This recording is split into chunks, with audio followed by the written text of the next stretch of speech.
Reserva Aberta – Histórias que não cabem na vitrine.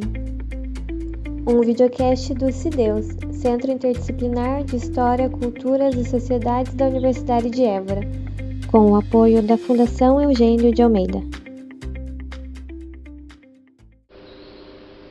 Olá, bem-vindos ao Reserva Aberta. Hoje estamos em Elvas, estamos no Museu de Arqueologia e Etnografia de Elvas, António Tomás Pires, e fomos recebidos pelo Bruno e pela Susana. Queria que se passassem a apresentar. Bruno, bom dia. Olá, bom dia. O meu nome é Bruno Venâncio, sou técnico superior do município de Elvas, estou integrado aqui na equipa do MAI e atualmente responsável pelo serviço educativo deste espaço. Susana. Bom dia. Antes de mais agradecer o convite que foi feito ao museu, agradecemos em nome da equipa e também em nome do município.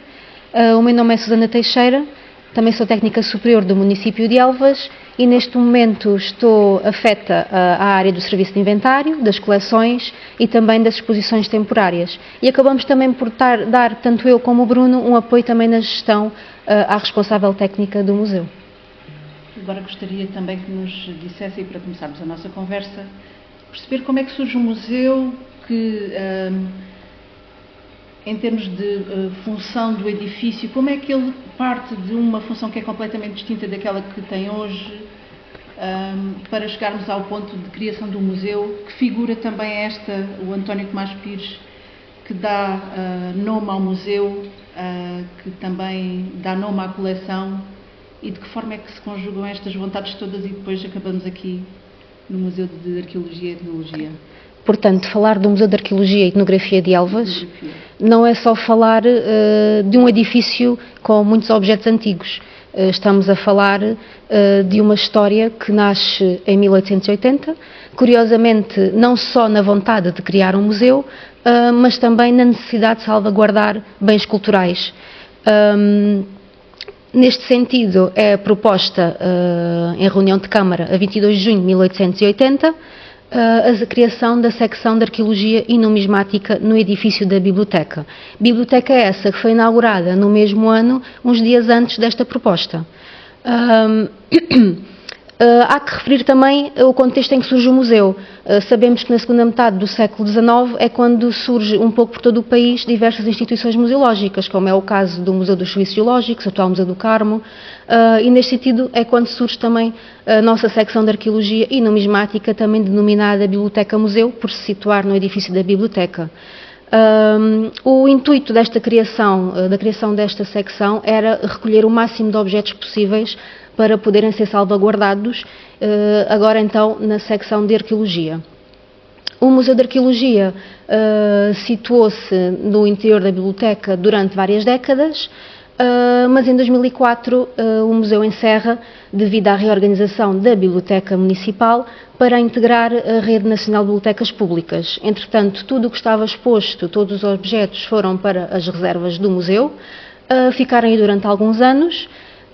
Mais tarde sentiu-se a necessidade de voltar a abrir um novo museu, de reformular e repensar à luz da nova museologia. Portanto, em 2014 há um conjunto de prédios militares, de edifícios militares que passam para a afetação da Câmara Municipal de Elvas. Um deles é este edifício que alberga agora o Museu de Arqueologia, que é o Quartel do Assento, também a antiga sucursal da manutenção militar. Portanto, é um edifício militar. Uma das nossas salas era também onde estava a padaria militar, onde se fazia pão para todo o exército aquartelado aqui na cidade de Elvas, sendo também possível encontrarmos neste museu e nessa precisa sala um espaço dedicado à memória do edifício, porque não se pode dissociar o que foi este edifício, uma vez que temos aqui também, falamos de história, falamos de arqueologia, falamos da população, falamos das comunidades, não é correto, não é possível. Exatamente. Entretanto, em 2017 é assinado o contrato para a reabilitação e adaptação deste espaço, Museu de Arqueologia e Etnografia de Elvas, António Tomás Pires. E nesse sentido dessa refuncionalização, criaram este projeto que reúne também a preocupação com a ligação com a comunidade, com os vários tipos de públicos, particularmente o serviço educativo que desenvolve um trabalho de tentativa de albergar as várias, até faixas etárias. Bruno, gostava que desenvolvesse um bocadinho acerca desse trabalho que fazem com a comunidade particularmente, e pensando também um pouquinho mais além, porque falou-nos que há essa ligação quase extrafronteiriça com os nossos vizinhos aqui de Espanha. É verdade. O serviço educativo entendo como tornar o museu ainda mais vivo do que ele já é. Nós, para além da componente digital, portanto, acho que o serviço educativo acrescenta ainda mais vivacidade ao museu, sem ser só um espaço expositivo, estático. Então, há um espaço de aprendizagem informal. Nós estamos em constante articulação com os agrupamentos, ou seja, com os espaços de aprendizagem formal, aí sim, de forma a que eles venham até cá e aprendam de outra forma, noutro ambiente, e criamos algumas oficinas pedagógicas, ATLs, e entretanto estamos sempre nesse contacto e até conversamos com os professores. Podem estar a dar determinada matéria em determinada disciplina que faça sentido fazer uma ligação com o museu. Posso-lhe dar o exemplo da água e do aproveitamento de recursos hídricos feitos também pelo povo romano, e nós às vezes direcionamos e adaptamos as visitas, os conteúdos, conforme aquilo que nos é solicitado e, obviamente, se estiver enquadrado dentro da missão do museu. E há sempre essa articulação, sempre disponíveis para as escolas, e abarca de facto também todas as idades, desde o pré-escolar até o secundário e muito mais para além. Por exemplo, no pré-escolar sabemos que a linguagem tem que ser alterada, eles não têm ainda noção de tempo, então temos que também adaptar a visita para essas idades. E pronto, vamos adaptando conforme os públicos, e como eu já referi, não é só com o Conselho, portanto nós conseguimos ter articulação com outras instituições de mais longe. Ainda há pouco tempo tivemos a Universidade Sénior do Entroncamento, que acharam a experiência incrível, portanto eles disseram que até iam voltar. E estamos a falar de uma Universidade Sénior constituída por elementos com formação académica muito elevada. Lá está, a visita a partir daí também se torna, a visita que é feita, que eu faço guiada, também já é diferente. Já tenho que também adaptar para outro nível, naquele caso, subir. Porque já sabem muito, não é? Portanto, alguns doutorados em História, etc. E aí também se torna exigente. Torna-se exigente das duas maneiras. Tanto subir como descer. O discurso é muito difícil das duas maneiras. Mas tentamos sempre manter essa articulação. No caso aqui dos nossos vizinhos espanhóis, tem sido incrível. Tem surgido tanto nos ATLs, com os mais novos, como também tem requisitado visitas guiadas. Já tivemos cá ainda há pouco tempo também a Escola de Idiomas de Talavera, que é uma terra aqui bem perto de Badajoz, também da Extremadura espanhola, e eles são adultos que estão a aprender português, e foi uma experiência também incrível, tanto para mim, porque também é para mim, e para eles. Portanto, nós estamos sempre nesta constante dinâmica.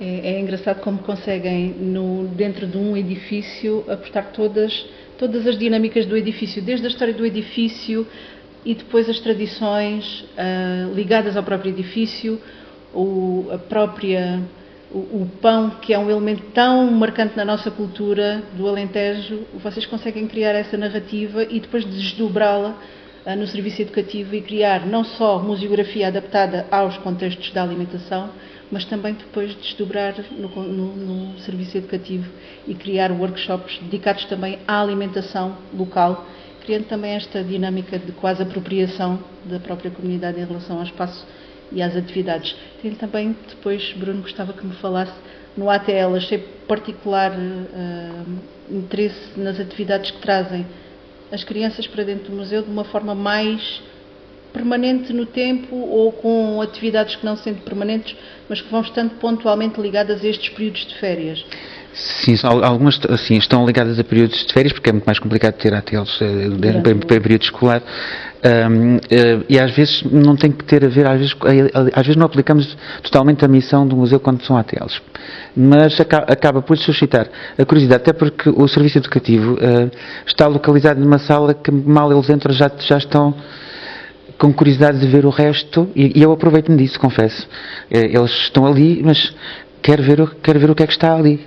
Portanto, nós tivemos agora a Ateliê de Carnaval, onde eles fizeram a própria máscara na própria cara, com a ligadura de gesso. Portanto, o mexer em material, em tudo o que é físico, desligar também um bocadinho do digital, porque também é importante perceber que dá para fazer coisas sem o digital. E os mais antigos, temos aqui também um museu que explica isso, faziam as coisas de forma manual, temos ali os bifaces, etc. Era tudo assim. Portanto, eles precisam de mexer no material. Tenho previsto também mais uns ATLs agora para o verão, será junho e agosto, que também vão mexer em material que vai representar aquilo que também era utilizado nas construções romanas, a terracota, etc. Portanto, vamos reproduzir talvez algumas peças, tentar reproduzir peças e aí já enquadrado na missão do museu. Susana, agora falarmos um pouco da estratégia digital do museu, que achamos que tem uma relevância bastante pertinente dentro da construção da narrativa museográfica, mas também nesta tentativa de abarcar e tentar que todos os públicos se consigam rever numa linguagem que é mais ou menos adaptada, neste caso, a cada uma das faixas etárias.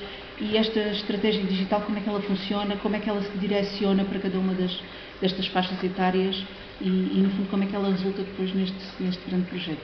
Portanto, desde o início, que foi sempre muito importante ter a componente digital associada à parte da documentação e também aos objetos em si.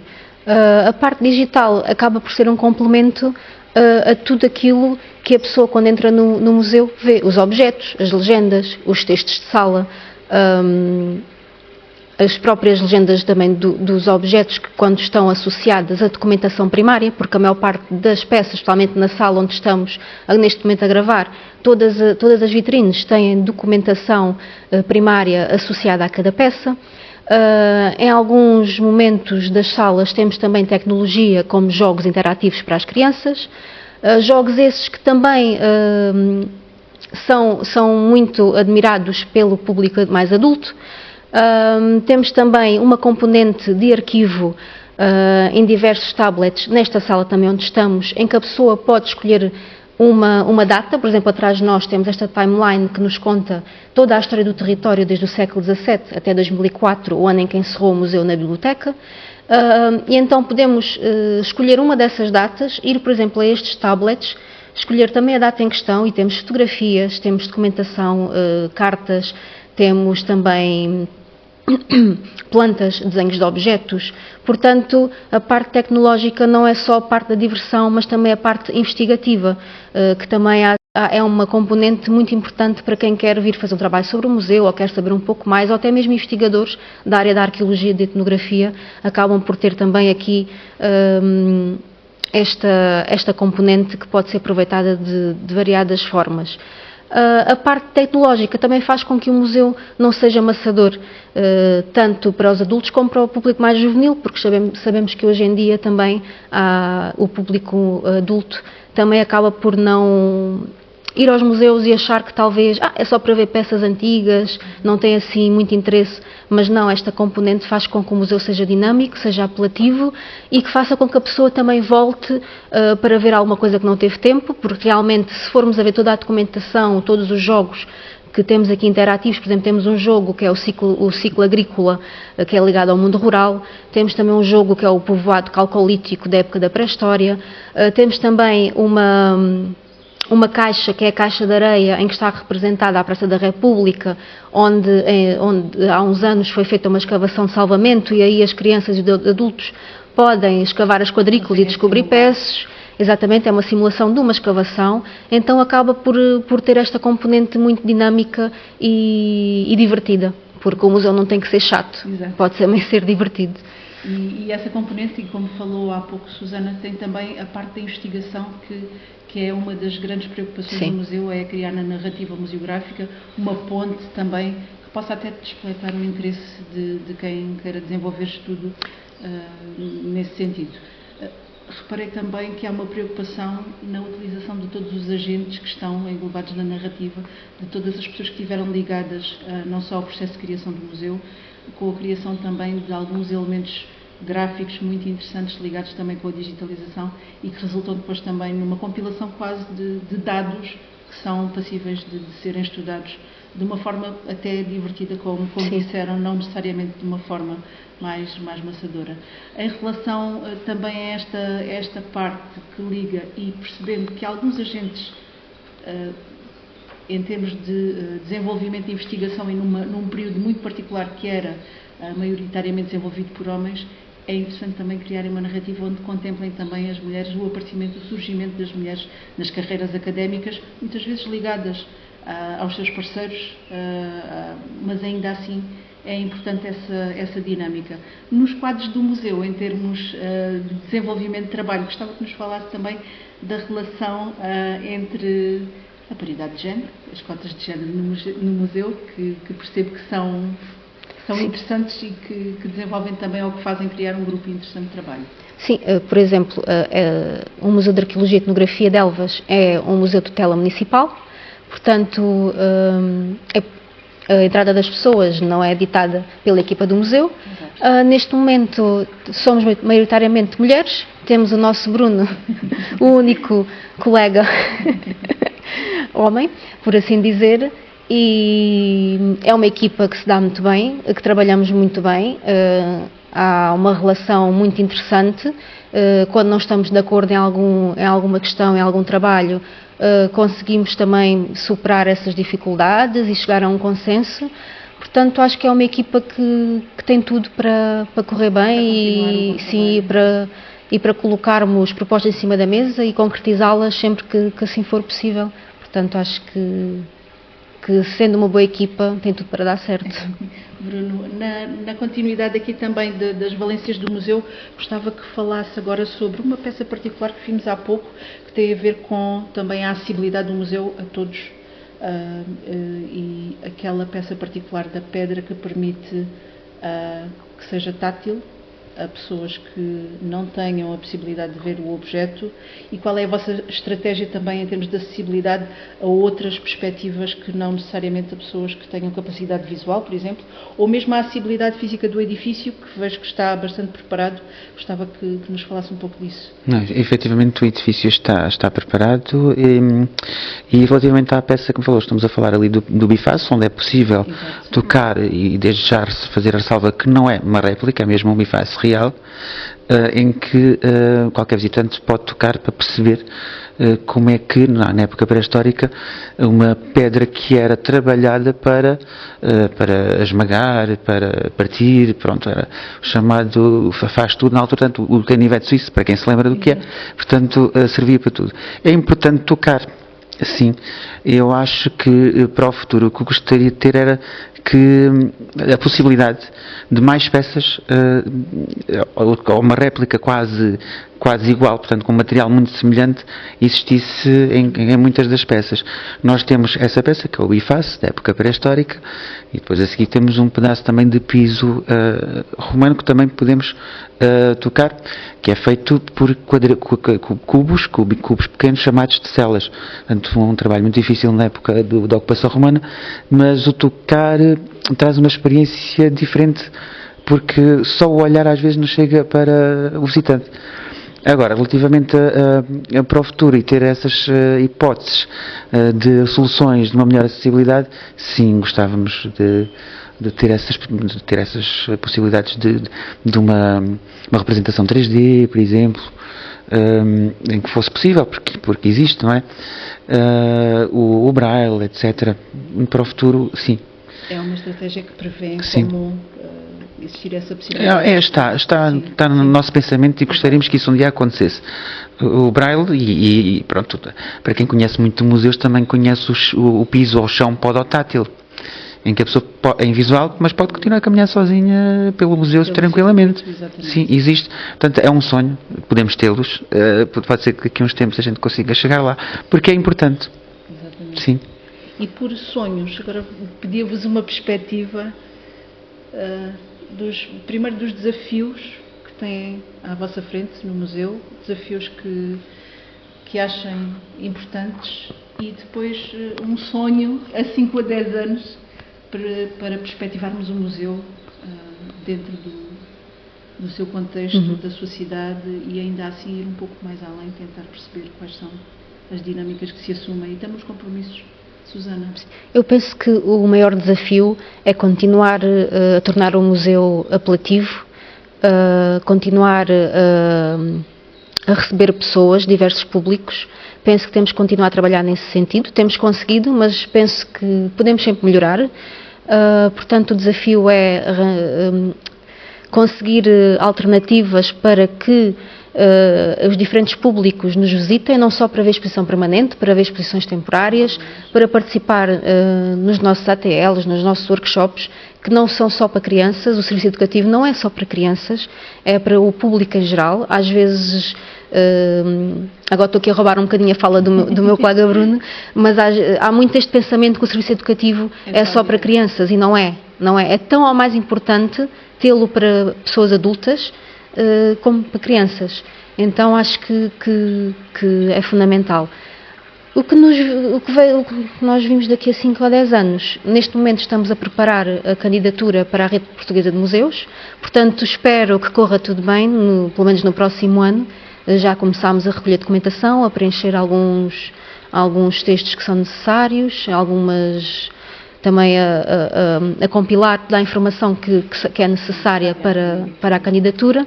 Esperamos que, por exemplo, nos próximos meses, no máximo ano, que consigamos então candidatar o Museu de Arqueologia e Etnografia de Elvas à Rede Portuguesa de Museus, e se assim o conseguirmos, muitas propostas que temos já faladas poderão ser concretizadas, quem sabe. Acho que são estes 2 desafios agora que temos pela frente. Sim. E agora a pergunta mais difícil, que é a pergunta do final do nosso episódio. Queria que elegessem uma peça ou uma sala que fosse representativa daquilo que é o museu para vós. É muito difícil eleger um só objeto. Se puder ser, nós escolheríamos uma sala. Uma sala. Que é exatamente esta onde estamos. Precisamente esta. Porquê? Porque é a sala que nos conta toda a evolução do território do Concelho de Elvas, desde o século XVII. É a sala que tem bens culturais de vários períodos, desde a pré-história até a tempos mais recentes. É a sala que tem a sala com mais tecnologia. Tem os jogos, tem as peças em que podemos tocar, temos o tal arquivo com a documentação. Portanto, esta sala, além de que é a sala que dá o mote à exposição permanente, o território do passado ao presente e das pessoas aos objetos. Portanto, esta sala é aquela que nos mostra o que é este museu, que é o Museu do Território, que é o Museu das Pessoas, que é o Museu das Coleções, e é um museu que não privilegia só os objetos, mas também as pessoas, porque foram elas que os recolheram, que os doaram, que os estudaram. Portanto, não podemos dissociar a pessoa do objeto, porque cada objeto conta uma história e essa história vai direto à pessoa que o estudou. Que o desenvolveu e que o estudou. Exatamente. Muito obrigada por esta conversa, Susana e Bruno. Foi um gosto. Espero que tenham gostado também. Este foi o Reserva Aberta. Até à próxima. Obrigada.